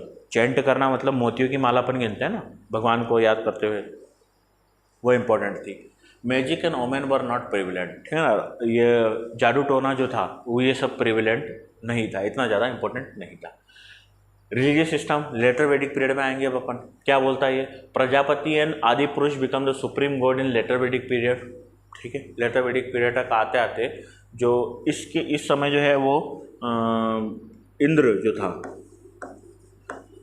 वो सबसे इम्पोर्टेंट गॉड था, सबसे इम्पोर्टेंट भगवान माने जाते थे इंद्र, है ना। और इसके समय जो है प्रजापति जो है आदि पुरुष, इन्हें जो है अभी कोई भी हो सकते हैं, शिव भी हो सकता है, या उस जमाने में किसी को भी प्रतिमा कोई मानते हों तो उनको जो प्रजापति कहा जाता और उसी को ये सुप्रीम मानते थे। Rudra was merged with the Shiva appeared for the first time, जो रुद्र भगवान थे उसको शिव के साथ मर्ज किया गया और वो पहली बार दिखे। Ritual sacrifice and requirement of the supervision priest made religious life complex, है ना। इतने ज़्यादा सेक्रीफाइस हो गए, रिचुअल्स इतने बढ़ गए और इतना ज़्यादा ये सब चीज़ें हवन वगैरह ये सब कराने के लिए जो प्रीस्ट होते थे, ठीक है ना, उन लोगों ने और कॉम्प्लेक्स बना दिया कि ये सामग्री लाओ, होते हैं ना आजकल भी बुलाते, ये सामग्री लाना जरूरी है तभी हवन में आहुति होगी और ये डलेगा, इतनी देर बैठोगे, ठीक है ना, हम हवन करेंगे, ये करेंगे, वो करेंगे, तभी जो है वो पूर्ण होगा और आपको चीज़ें मिलेगी। ऐसा होता था, आज भी होता है। तो इस प्रकार से जो है ये सब चीज़ें चलती थी। तो इन्होंने क्या किया, जो पुरोहित वगैरह जो ये लोग थे, पृष्ठ वगैरह जो लोग थे, इन्होंने सिस्टम को और कॉम्प्लेक्स कर दिया। धीरे धीरे इन्होंने अपनी इंपॉर्टेंस बनाने के लिए, तो पहले एजुकेशन तो थी नहीं, कोई नेटवर्क तो था नहीं कि कौन सा है कि कैसे करना है, तो जो ये बोलते थे वही होता था और जैसा ऐसा बोल दिया आपको लाना पड़ता था। तो उन्होंने वो सिस्टम को कॉम्प्लेक्स कर दिया। Few instances of ideal worship are reported, यहाँ पर मूर्तियों की पूजा कहीं कहीं पर वो करी गई है। Magic and omen entered into the socio religious life, है ना। जादू टोना जो है ये समाज में आ चुका था, है ना। बाद में जो है अपन जब वेद पढ़ेंगे तो एक वेद जो है वो मैजिक के ऊपर है ना, मैजिकल्स, जादू टोने के ऊपर पूरा का पूरा वेद लिखा हुआ, किताबें लिख दी इन्होंने। क्लियर है इतना, आगे देखेंगे, ठीक है। 4 पॉइंट हो गए ये रिलीजियस में। हाँ, इसमें और भी है, तो इसमें देखेंगे द गॉड। देखो इसमें क्या 6 पॉइंट लिखे हैं, इसमें 9 पॉइंट लिखे, तो यूँ मत सोचना कि इसके कंपेयर में इतना लिखा है। मैंने तो जितना इंपॉर्टेंट चीज़ें थी वो सब लिख दी है। अब आप उसको एक एक पॉइंट में लिखो, मैंने एक पॉइंट में इतना सारा लिखा है, इसको आप अलग अलग पॉइंट करके इसको भी 9 कर देना, ठीक है ना। तो वो ये मत सोचना कि इसमें कम इसमें ज़्यादा, ये मैंने वैसे कंपैरिजन करके नहीं लिखा है, बराबर करके जो जो मेरे को लगा कि इंपॉर्टेंट डालना चाहिए वो मैंने डाल दिया। चाहे वो 5 पॉइंट में सब आ गया हो, 6 में आ गया हो, इधर 15 में आया हो तो इधर 15 डाल दिए, ठीक है ना। ये जो 2 2 3 3 इसको मिला के 1 कर दो तो ये भी उतने ही हो जाएंगे, या इधर इसको एक एक को बढ़ा दो तो भी उतने हो जाएंगे। तो आप इस पे जाना कि कंटेंट पे, कि कितना कंटेंट है और उसको कैसे अपने को लेना है, ठीक है ना। द गॉड्स वर, ये सारे नोट्स मेरे हैं ना, तो वो मैंने इसको इस तरीके से लिखे हैं कि जो मेरे पास थे, तो कोई चीज़ें ऊपर नहीं, कोई चीज़ें नीचे है। तो जब आप मेरे वीडियोस को सारे देखेंगे लाइन से, पुराना वाला वीडियो अभी वाला, तो आपको सारी चीज़ें जो है ना ऐसे ही याद हो जाएगी। इतना ज़्यादा लोड लेने की ज़रूरत नहीं, सब चीज़ें बड़ी आसानी से लिख दी गई है इतना, तो ये सब चीज़ें आपको आसानी से मिल जाएगी। द गॉड वर कैटेगराइज्ड, ठीक है ना। तो ये आ गए अब अगला पॉइंट पे रिचुअल्स में, ठीक है ना। ये 11 नंबर में क्वेश्चन आ सकता है भैया, है ना। कंपैरिजन बिटवीन द अर्ली वैदिक एंड लेटर वैदिक सिविलाइजेशन ऑन रिलीजियस बेसिस या रिलीजियस सिस्टम, ठीक है ना। The God were categorised into the 3 sphere, ठीक है ना। गॉड जो है भगवान को 3 भागों में बांट दिया गया था, टेरेस्ट्रियल, एटमॉस्फेरिक और सेलेस्टियल स्फीयर, ठीक है ना। मतलब जमीन के देवता, हवा, एटमॉस्फेयर के देवता और सेलेस्टियल, ठीक है ना, जो ऊपर वाले जो देवता होते हैं, ठीक है, कॉस्मिक वाले, सेलेस्टियल वाले, सूर्य, वो चंद्रमा और वो, उनको 3 भागों में इस कैटेगरी को बांट दिया गया था। इंपॉर्टेंट गॉड कौन कौन से थे, वो थे इंद्र, मैंने आपको बताया इंद्र सबसे इंपॉर्टेंट था, वरुण था, अग्नि था, यामा था और सोम था। ये मैंने अगली क्लास अगले स्लाइड में ये सब चीज़ें और भी देख लेंगे, ये सारे इंपॉर्टेंट थे। Vishnu was minor god during the Rigveda, Rigveda के समय विष्णु जो थे वो छोटे भगवान थे, छोटा था उनका कद भावनाओं में, ठीक है ना। महर्षि वशिष्ठ और विश्वामित्र वर इम्पोर्टेंट ऋषि। और वशिष्ठ जो थे ना, गुरु वशिष्ठ, विश्वामित्र, जिनका आपने पढ़ा होगा, सीरियल भी देखे होंगे, वो इम्पोर्टेंट ऋषि, वो ऋग्वेद के समय थे सारे, ठीक है ना। देयर वॉज नो टेम्पल, कोई टेम्पल नहीं था, नो आइडियल वर्शिप, कोई भी मूर्ति पूजा या इस प्रकार का कोई भी जो है आदर्श की पूजा नहीं होती थी।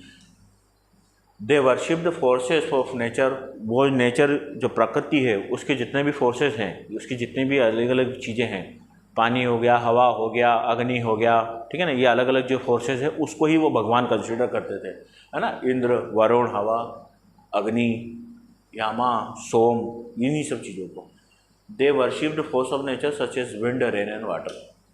क्लियर है बात। तो ये सब चल रहा है अर्ली में। अब आ जाओ लेटर में। फ्यू क्षत्रिय इन लेटर वैदिक phase like Janak and Vishwamitra succeeded in नोविंग the supremacy, ठीक है ना।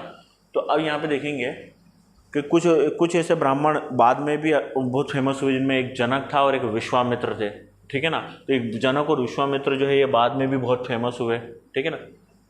ये वही वाला विश्वामित्र नहीं है, हो सकता है बाद में दूसरा विश्वामित्र आया हो, क्योंकि ये 500 साल बाद का पीरियड है ना, कोई आदमी इतना तो जी नहीं सकता। तो ये बाद में भी, ये पहले ये गुरु फेमस हुए थे और बाद में ये गुरु फेमस हो गए। और इन्होंने क्या किया, सुप्रीम जो ब्रह्मा है, ब्रह्म आपके हम जो है ईश्वर के जो हैं वो हैं, और हमसे ही आप यज्ञ वगैरह कराओ, तो इन्होंने ब्राह्मण की स्थिति के लिए बहुत बात करी। और ये दोनों इंपॉर्टेंट ब्राह्मण उस जमाने में थे। Dharma meant one's duties to oneself and to the others, but the rita was the fundamentals law that govern the working of the srishti, ठीक है ना।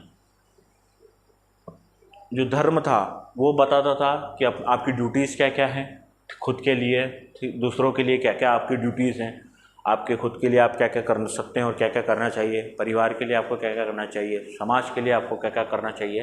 तो उसको बोला जाता था धर्म, कि ये आपका धर्म है, ये सब आपको काम करना है।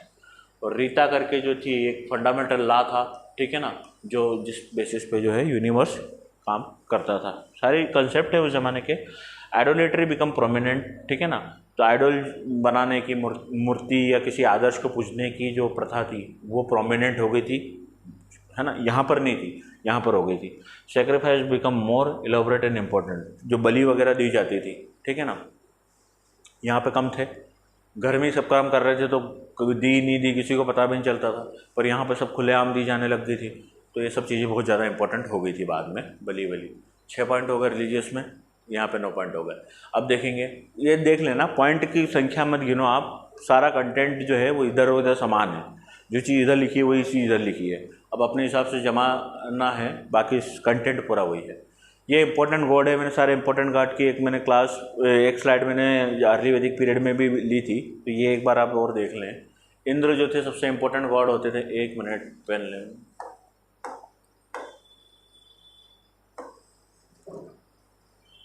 इंद्र जो थे वो सबसे ज़्यादा इंपॉर्टेंट गॉड थे, ठीक है ना। अग्नि गॉड ऑफ फायर, आग के देवता। वरुण पानी का देवता। सोम प्लांट पेड़ पौधों का देवता। यामा डेथ मृत्यु के देवता। Ashwin swine God of war and fertility, युद्ध और प्रजनन के देवता। सावित्री जो थी वो सोलर की देवी, सूर्य की देवी। अदिति जो थी वो इटर्निटी, है ना, की देवी थी। वो पृथ्वी जो थी वो धरती की माँ को धरती माँ अपन बोलते हैं ना, धरती माँ, तो वो पृथ्वी को बोला जाता था धरती माँ, पृथ्वी देवी। उषा जो था वो डस्क एंड डाउन जो होता है देवी, सुबह शाम, भोर का जो समय और शाम को गोधूली बेला वाला समय रहता है, उस समय इनकी पूजा की जाती थी। गंधर्व जो थे वो म्यूजिशियन को बोला जाता था। अप्सरा जो थी वो गॉड की मिस्ट्रेस होती थी। विश्वादेवास जो थे वो इंटरमीडिएट डाइट, बीच वाले कुछ छोटे छोटे भगवान। और आर्यमान जो थे वो guardian of compact and marriages, ठीक है ना, वो मैरिजेज वगैरह शादी के और सबके वो थे। अब रिलीजियस इनमें क्या हुआ, ब्राह्मण्स गेन द इम्पोर्टेंस, ये मैंने आपको बताया था कि इम्पोर्टेंस ब्राह्मणों की बढ़ गई। दे मेंटेन देयर सुप्रीमेसी, उन्होंने अपनी ताकत बढ़ाई। दे परफॉर्म्ड याजनाज सच एज, उन्होंने बहुत सारे याजना मतलब सेरेमनीज, यज्ञ, रिचुअल्स, इन सबको आप कुछ भी समझ लो कि उन्होंने अश्वमेध चालू कर दिया, वाजपेय चालू कर दिया, ठीक है ना। और इससे जो है, और ये करवाते थे तो ये सब राजा के लिए होते थे, और राजा जब पंडितों से करवाते थे तो पंडितों की इंपॉर्टेंस बढ़ने लग गई थी कि हम हैं और हम ही करवाएंगे ये, ठीक है ना। इंद्र और अग्नि लॉस्ट देयर, इंद्र और अग्नि जो थे भगवान, उन्होंने अपनी जो है इम्पोर्टेंस खो दी थी। प्रजापति जो थे वो एक सुप्रीम गॉड बन के बाहर आ गए थे। प्रजापति, विष्णु, रुद्र, ठीक है ना, बिकम द प्रोमिनेंट, ये 3 भगवान प्रोमिनेंट हो गए थे। Division in the class of deities appeared, ठीक है ना, डिवीजन इन क्लास मैंने आपको बताया था, वर्ण सिस्टम में बढ़ गया था, ठीक है ना, और become a god of Shudras, है ना। पूषान जो है वो गायों का देवता होता था पहले, वो बाद में जो है शूद्र जो जाति है उसके भगवान बन गए। शूद्र लोगों ने उसी को अपना भगवान, उन्हीं को अपना भगवान कंसिडर किया। तो ये सारे पॉइंट हो गए, 12 पॉइंट है, इसको देख लेना, ठीक है। तो यहाँ तक अपन ने जो है उसका रिलीजियस सिस्टम डिस्कस कर लिया। अब इसके बाद अपन देखेंगे वैदिक लिटरेचर्स के बारे में, है ना। मैंने लिटरेचर्स को अर्ली वैदिक पीरियड में भी पढ़ा दिया था, ठीक है ना। उसको भी मैं एक बार फिर से रिवीजन के लिए इसमें मैंने डाल दी है, उसको फटाफट अपन रिवाइज कर देंगे, क्योंकि चीज़ें तो सारी वही है ना, बाद में भी वही, क्योंकि सब चीज़ें उस ज़माने में बाइफरकेट नहीं की जा सकती थी। ये आज के ज़माने में जो किताबों में इनको जो है बांटा गया है, तो आज के लोगों ने तो समान तरीके से देखा दोनों को, चीज़ों को, और जो जो डिफरेंस मिले उसमें इसको भी डाल दिया और इसको भी डाल दिया कि वहाँ पे इन चीज़ों में ये यहाँ पे था, वो वहाँ पे था। तो ये सब चीज़ें। तो अब वैदिक कल्चर के बारे में देखेंगे, तो वैदिक कल्चर कैसा था उस ज़माने में, तो देखेंगे भैया। तो there are broadly 2 type of Vedic literature उस ज़माने में। लेटर वैदिक पीरियड, है ना, इन later Vedic period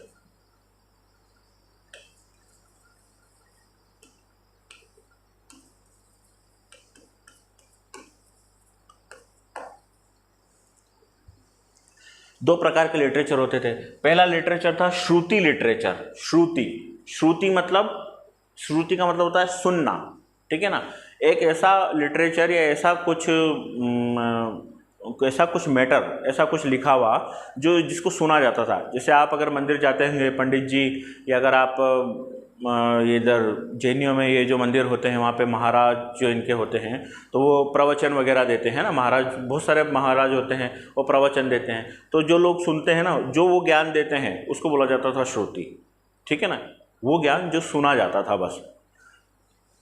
the word shruti from the term shruti literature means to hear, उनको सुनना था। And describe the sacred text, और सुन के ही जो उनकी पवित्र चीज़ें थी, टेक्स्ट थी, उनको डिस्क्राइब करना था, जिसमें वेद थे, ब्राह्मण्स थे, आर्यान्स थे और उपनिषद थे। ये चारों चीज़ें मैंने पिछली क्लास में डिस्कस करी थी, ठीक है ना, पिछले। तो एक बार इसको मैं अभी और बता दूंगा।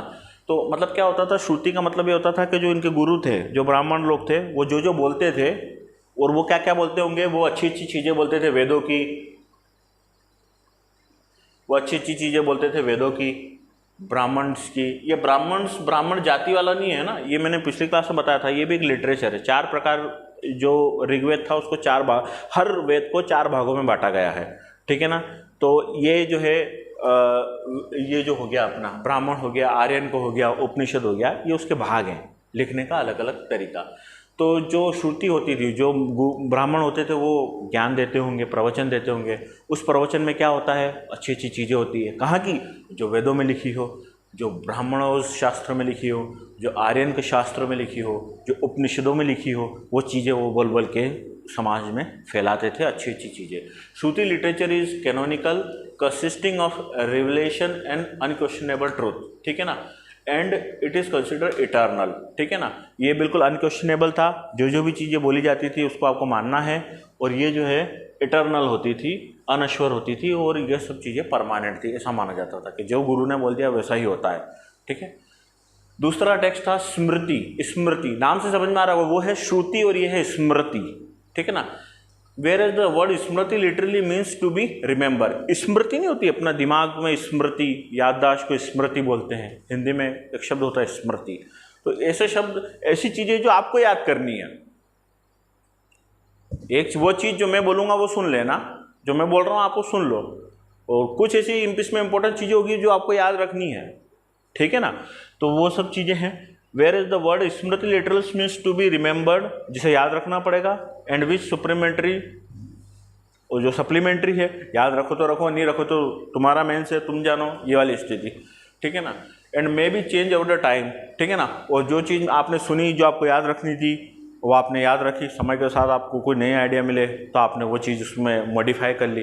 तो समय के साथ साथ ये चीज़ें तो फिक्स हो गई क्योंकि इटरनल थी। जो गुरु ने बोला वो तो बस गुरु ने बोल दिया, काम खत्म है, या गुरु जी ने बोला ये ऐसे ही होता होगा। दूसरी वो चीज़ है जो आपने सीखी और आप उसको मॉडिफाई करते गए समय के साथ साथ, ठीक है ना, बात समझ में आ रही है? ये वो है। Literature is entire body of the post वैदिक क्लासिकल, संस्कृत लिटरेचर था ये बाद वाला, and consist of the Vedang, इसके अंदर वेदांग थे, शाद दर्शन था, पुराणों के बारे में बात की गई, उपवेद के बारे में, अगम और उपंग के बारे में बात की गई स्मृति लिटरेचर्स में। इतनी चीज़ें क्लियर है आपको? ये सारी चीज़ें अपने को याद रखना है। अब एक अपना जो है ये आ गया भैया सामवेद, है ना। अब 3 प्रकार के वेदों के बारे में बात करूंगा मैं। एक मिनट,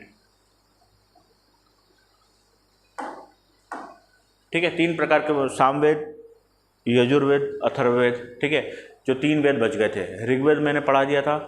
अब ये सब चीज़ें चल वही रही है, जितने भी पर इसके पहले रिलीजियस, पॉलिटिकल और इकोनॉमिकल सिस्टम पढ़ा है ना, वो इन्हीं तीनों वेदों के समय का सभ्यता के बारे में बता रही है। परंतु कुछ इनके लिए भी तो इम्पोर्टेंट है, इस वेद में क्या था, क्या क्या चीज़ें इसमें फोकस है।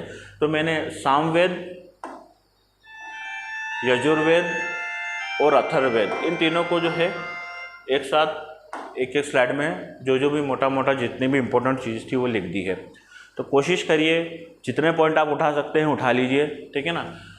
सामवेद की बात करेंगे, known as the Veda of melodies, है ना, और एंड चेंस। इसमें क्या होते थे? भजन, मेलोडीज, गायन होता था, है ना, जिसको बोलते हैं मधुर चीज़ें। चैंटिंग होती थी, है ना, चैंट वगैरह के बारे में बात करते थे। सामवेद डेट बैक, और इसको कब लिखा गया था? 1200 से 1800 BC के जो 400 साल का पीरियड है, ये मोटा मोटा है, उस दौरान लिखा गया था। This Veda is related to the public worship, और इसके अंदर क्या थी?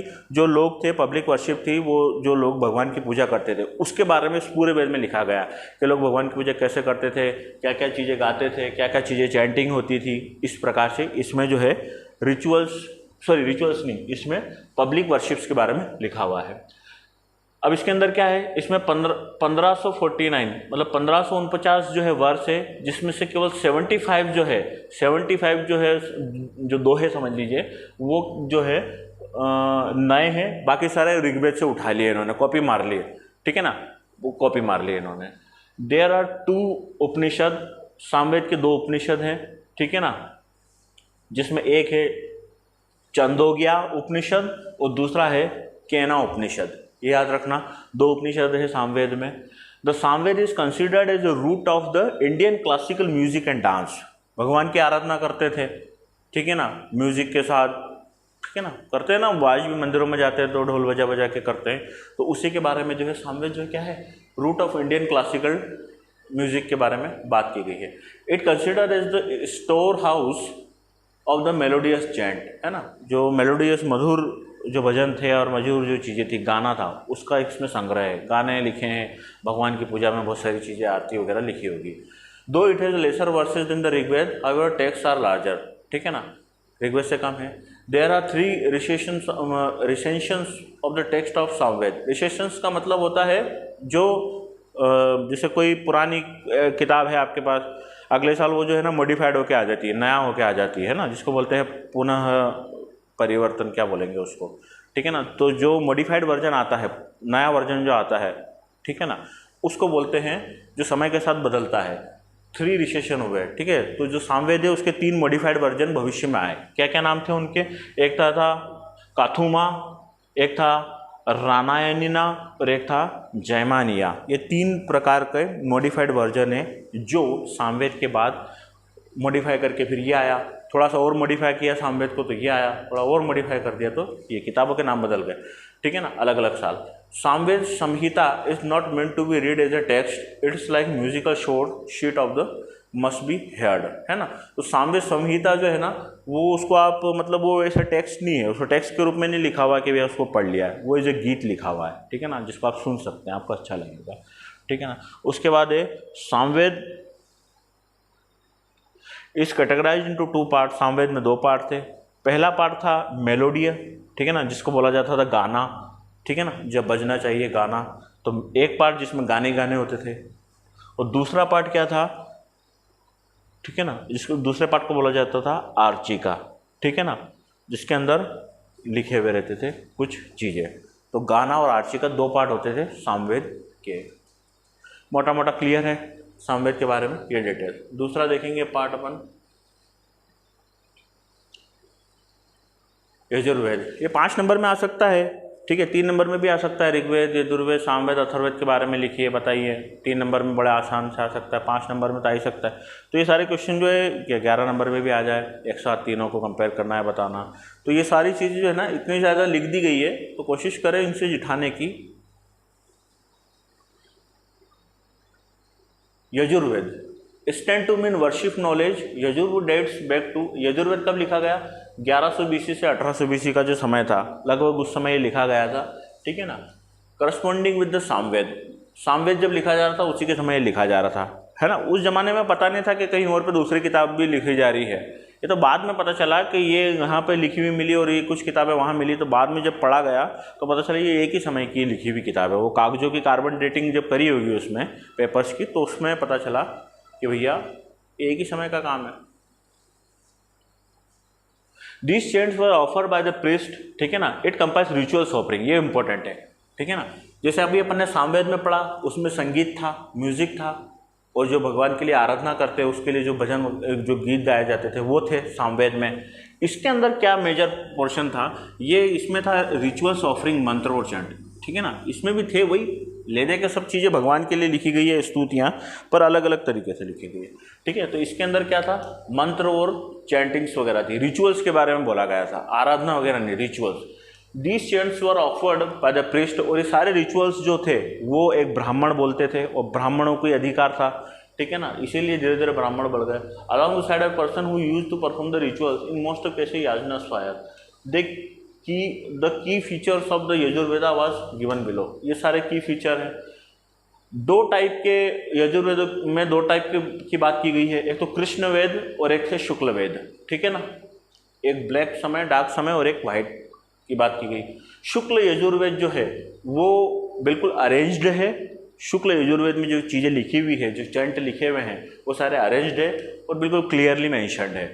कृष्ण यजुर्वेद है अनअरेंज्ड। हो सकता है कि ये पुराना हो, पहले जो चीज़ें लिखी जाती थी अरेंज नहीं लिखी जाती थी, तो कृष्ण हो सकता है पुराना हो, शुक्ल बाद का हो, परंतु ये प्रमाण नहीं कि कौन पहले कौन बाद का।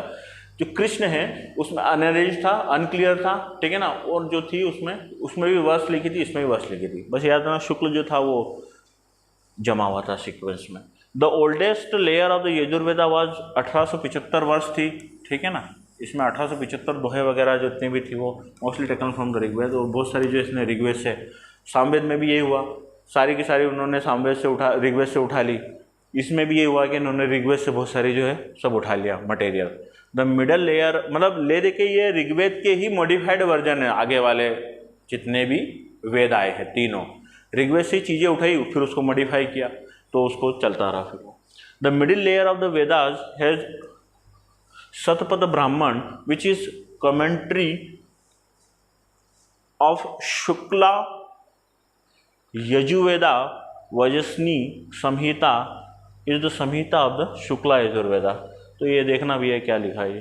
The youngest layer of the Yajurveda consist of various Upanishads. जो सबसे आखिरी में जो लिखा गया था यजुर्वेद का वो पोर्शन जो सबसे आखिरी में लिखा गया था, उस समय उसमें कुछ उपनिषदों के बारे में कहा गया था, और उसमें कुछ उपनिषद थे। कौन कौन से उपनिषद थे, तो सारे उपनिषदों के नाम लिखे हुए हैं, एक बार आप देख लें।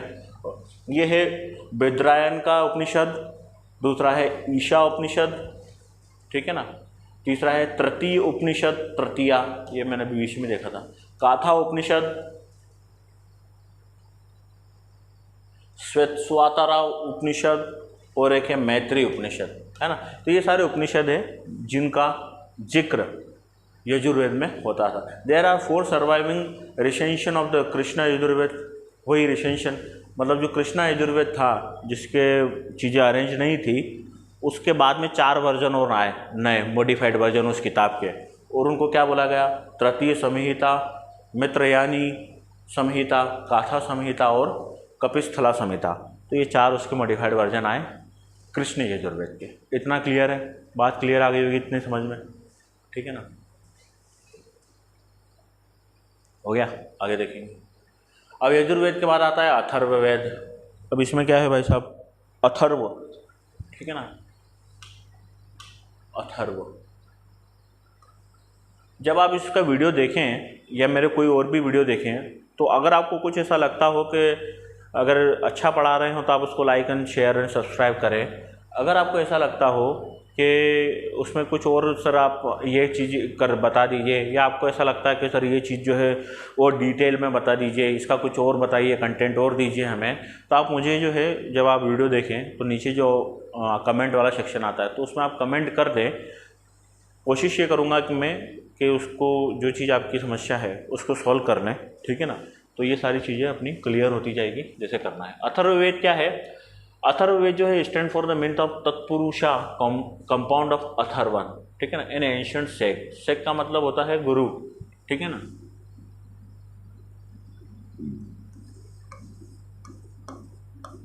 ठीक है ना, एक प्राचीन गुरु या प्राचीन महापुरुष थे जिसका नाम था अथर्व, उसके नाम पे जो है इसको माना जाता है। तो अथर्व जो है और नॉलेज, इन दोनों को मिला दिया गया तो अथर्व वेद बन गया। अथर्व मतलब गुरु का नाम और वेद मतलब नॉलेज, अथर्व वेद। इस डेट बैक टू, और ये 1100 से 800 BC तक लिखा गया, ठीक है ना, 200 साल लिखा गया इसको। 200 साल तक एक ही किताब लिख रहे लोग, समझ में आ रही बात। The daily procedure of the life was very well enumerated in this Veda. जो डेली लाइफ के उसके बारे में लिखा गया। 730 इसमें भजन है, ठीक है ना, या उक्त है। 6000 जो इसमें मंत्र हैं। 20 बुक्स पैपालाड़ा, अच्छा इसमें 20 किताबें हैं। तो पैपालाड़ा और सानुक्या जो है वो इसके 2 मॉडिफाइड वर्जन है, ठीक है ना, जो बाद में थोड़ा सा और रूपांतरित रूप होके आए। तो ये जो 2 हैं इसी के 2 रूप है, या 2 किताबें इसके इसी की 2 रूप है। Called is the Veda of magical formula. इसके अंदर क्या था, जैसे सामवेद में जो है अपन ने वर्शिप, म्यूजिक, डांस के बारे में देखा। अथर्ववेद में जो है अपन यजुर्वेद में जो है अपन ने रिचुअल्स के बारे में देखा। तो इसमें क्या होगा अथर्ववेद में, इसमें है भैया मैजिकल फार्मूला, जादू टोना, भूत प्रेत। इट इंक्लूड 3 प्राइमरी उपनिषद। इसके अंदर 3 उपनिषद हैं।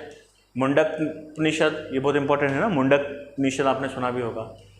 मुंडक क्या उपनिषद, और ये है मुंडका, और ये है मंडियका और प्रसन्ना उपनिषद। ये 3 प्रकार के उपनिषद हैं, इसके 3 पार्ट हैं, ठीक है ना। The 20 books are arranged by the, इसके अंदर 20 किताबें हैं, है ना, 20 किताबें हैं ये, और 20 किताबें जो हैं the 20 books are arranged by the length of hymns. जो भजन है उनकी लंबाई के अनुसार उनको अरेंज किया गया है, ठीक है। जब एक पीरियड चला होगा 50 या 100 साल का या जितने भी साल का, उस समय जितने भी गीत वगैरह लिखे या जो भी मंत्र वगैरह, गीत मंत्र नहीं, मैजिकल फार्मूले लिखे जाते थे, उनकी लंबाई समान होती थी, ठीक है ना। 20 books are arrange by the length and hymns. They content unlike Samaveda where the hymns are borrowed from the Rigveda, hymns are Atharvaveda are unique and except from the Rigveda. जो अथर्ववेद में है उसमें जो सारी चीज़ें थी लगभग वो सारी नई थी। सामवेद और यजुर्वेद की तरह नहीं कि ऋग्वेद से ही माल उठा लिया, ठीक है ना। इन लोगों ने जो जादू टोना था, क्योंकि वो ऋग्वेद के समय इतना प्रचलित ही नहीं था, तो उन्होंने जादू टोने पे फोकस ही नहीं किया, परंतु इन लोगों ने फोकस किया और जितने भी जादू टोने वाली बातें हैं वो सारी इसमें लिखी गई। तो वो यहीं मिलेगी, वो आपको ऋग्वेद में नहीं मिलेगी। This Veda contain hymns many of which were charms and magical spells, ठीक है ना। भजन है बहुत सारे जो मैजिकल स्पेल्स, ठीक है ना, जो जादू वगैरह करने के लिए, which are meant to be pronounced, जिसको बोला जाता था, उच्चारण किया जाता था, by the person who seeks some benefit, ठीक है ना। जैसे किसी को भैया करना हो तो वो क्या करता था, जादू टोने करवाता था, तो वो कुछ मंत्र बोलेगा, तो जो मंत्र बोले जाते थे वो अपने किसी फ़ायदे के लिए बोले जाते थे, और ये सारी चीज़ें लिखी है। आगे बात समझ में आपको। तो ये हो गया भैया अथर्ववेद। इतना क्लियर है? 1 मिनट।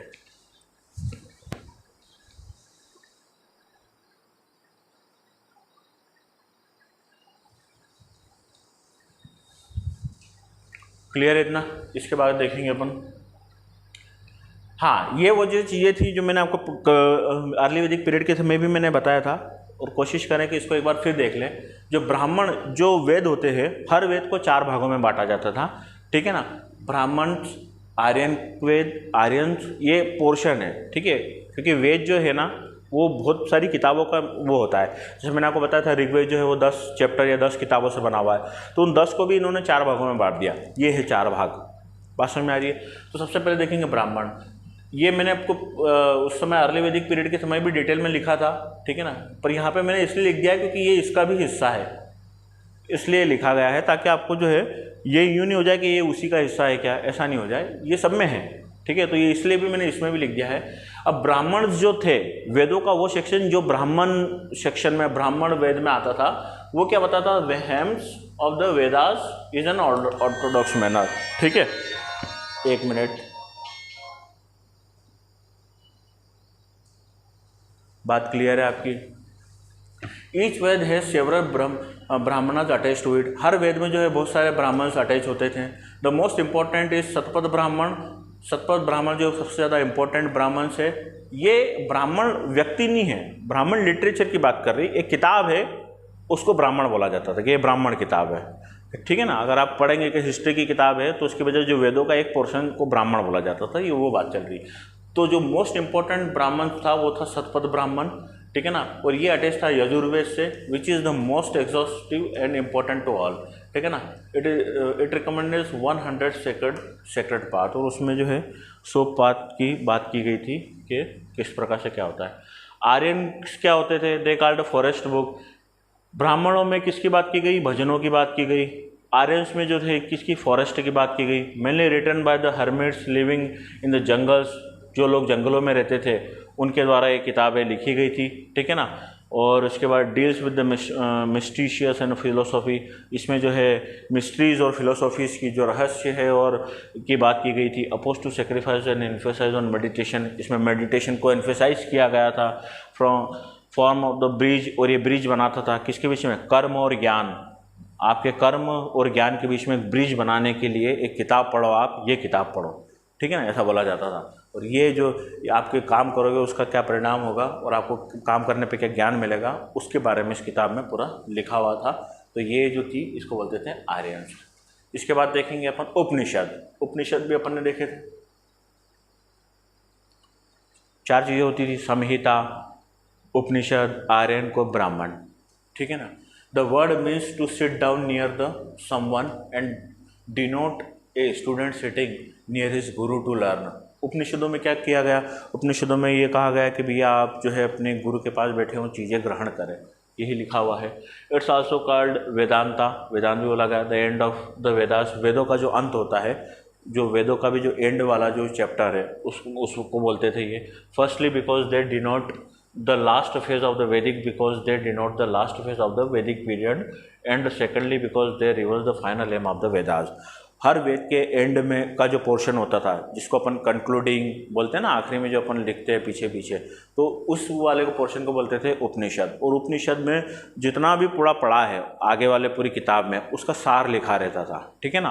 तो ये वही लिखा हुआ है इसमें कि इसको जो है वेदांत बोलते थे, वेदों का अंत। वेदों के अंत में जो कुछ 4-5 पेज होंगे उसको उपनिषद बोला गया, और इसको ही वेदांत बोला जाता था कि पूरे वेद में जो जो इम्पोर्टेंट चीज़ है वो इन 4-5 पेजों में कंसाइज करके लिख दी थी, समरी टाइप, ठीक है ना, ये लिखी हुई है, ठीक है ना। और इंडियन फिलोसॉफी की ये सबसे मेन चीज़ है, सोर्स है। 1008 इसमें 108 उपनिषद है इसमें। They also condemn the ceremony and sacrifice, ठीक है ना, और सेरेमनी और सेक्रीफाइस का इन्होंने कंडेम किया है। They discuss the various theories of creation of the universe, इसके अंदर बहुत सारी थ्योरीज का डिस्कशन किया गया है, यूनिवर्स ब्रह्मांड कैसे बने हैं। And define the doctrine of the action, और कर्म की सत्ता, कर्म से आप क्या क्या पा सकते हैं उसके बारे में बात की गई है, मतलब कर्म प्रधान समाज की बात की गई है, ठीक है ना। मंडूक्य उपनिषद इज द सोर्स ऑफ सत्यमेव जयते, ठीक है ना। ये आपने वो अपना भारत का जो सिंबल है, ठीक है, अपन जिसको बोलते हैं सत्यमेव जयते जो लिखा हुआ आता है, तो सत्यमेव जयते जो होता है वो कहाँ से लिया गया है? वो मुंडक कृष्ण से लिया गया है, ठीक है। तो ये सब चीज़ें आप याद रखना क्या चल रहा है ये, ठीक है ना। इसके बाद देखेंगे स्मृति। स्मृति क्या होती है? ये 3 नंबर में आ सकते हैं सारे को, बड़ा आसानी से आ सकते हैं भैया। उपनिषद के बारे में 3 नंबर वाले में क्वेश्चन में लिखो, 5 नंबर में लिख दो, बड़ा आसानी से आ सकते हैं। तो आपको ये सब पता होना चाहिए, बेसिक चीज़ें जो हैं कि इसमें क्या क्या चीज़ आएगी। स्मृति क्या होती थी? ये क्या बताते थे? Explain the rules and regulation of the वैदिक लाइफ। वैदिक लाइफ के समय जो रूल्स और रेगुलेशन थे वो क्या क्या थे, ठीक है ना। मेयर आर मनुस्मृति, कौन कौन सी स्मृतियाँ मनु थी, ठीक है ना, तो ये थी मनु स्मृति, ठीक है ना, नारद स्मृति, याज्ञा वाल्मीकि स्मृति, ठीक है ना, पराशर स्मृति, ठीक है ना, धर्मसूत्र कंटेंट सोशल लॉज, ठीक है ना, पॉपुलरली नोन एज, है ना। तो ये लोग क्या करते थे उस जमाने में, जो लॉ वगैरह, जो कानून वगैरह होते थे उसके बारे में बात करते थे, क्योंकि कानून व्यवस्था कैसी थी मोटा मोटा, तो उसके बारे में सारी जानकारी देते थे स्मृति के बारे में। Early Dharmasutra is the Manusmriti, सबसे पहला जो स्मृति है वो है Manusmriti, which is also called the Manav Darshan के नाम से भी जाना जाता है। तो ये हो गया मनुस्मृति। अगला जो पॉइंट है, ये क्या पढ़ रहे हैं अपन, वेदों के पाठ पढ़ रहे हैं। 4 अपन ने पढ़ लिए, स्मृति, ठीक है ना, उसके बाद अपन ने इसके पहले जो देखे थे चारों, ब्राह्मण स्मृति आएगा, ब्राह्मण्स आएगा, आर्यनकाज आएगा, उपनिषद आएगा, फिर आगे अपना स्मृति, और फिर आखिरी में है वेदांश, वेदों के अंग वेदांश, ठीक है ना। इसको भी देख लेते हैं अपन एक बार। बेस्ट बहुत सारी चीज़ें क्या है इसमें ऐसे ही आपको देखनी है कि वेद, अभी वेद क्या है, तो 6 प्रकार के वेदांश होते थे। एक वेद का होता था शिक्षा, ठीक है ना, जो प्रोनाउंसिएशन बोलने पे जो है फोकस करता था। एक वेद होता था जिसका नाम था कल्प, जो रिचुअल्स पे, कल्प वृक्ष रिचुअल्स पे, ठीक है ना, पे ज़्यादा फोकस करता था। एक था व्याकरण वेदांग, व्याकरण मतलब ग्रामर पे, हिंदी व्याकरण हिंदी होती है ना। एक था निरुक्त वेदांग, ये डील करता था एटिमोलॉजी और फोनेटिक्स को, ठीक है ना, शब्द जिसको बोलते हैं ना, शब्द विज्ञान।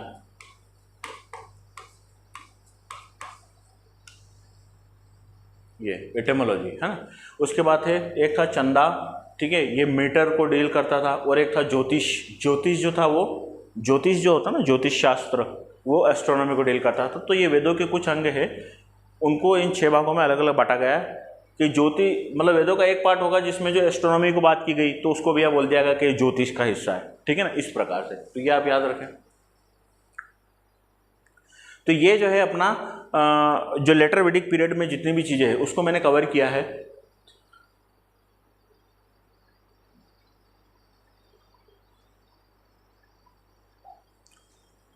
ठीक है, तो आज अपन ने देख लिया लेटर वैदिक पीरियड के समय की क्या क्या स्थिति थी, वहाँ की सोशल लाइफ देखी, वहाँ की अपन ने रिलीजियस लाइफ देखी, पॉलिटिकल लाइफ देखी, ठीक है, इकोनॉमिकल लाइफ देखी। उसके बाद अपन ने वेदों के और लिटरेचर के ऊपर में फोकस किया, किस प्रकार के लिटरेचर थे, कितने भागों में बांटे गए थे। उसके बाद एक एक के ऊपर अपन ने डिटेल में बात करी। फिर अपन ने बात करी कितने प्रकार की वहाँ पे वेद हुए और वेदों में क्या क्या चीज़ें इंपॉर्टेंट थी और किस वेद में कितनी क्या क्या किस पे फोकस किया गया, ये सारी बातें अपन ने देखी।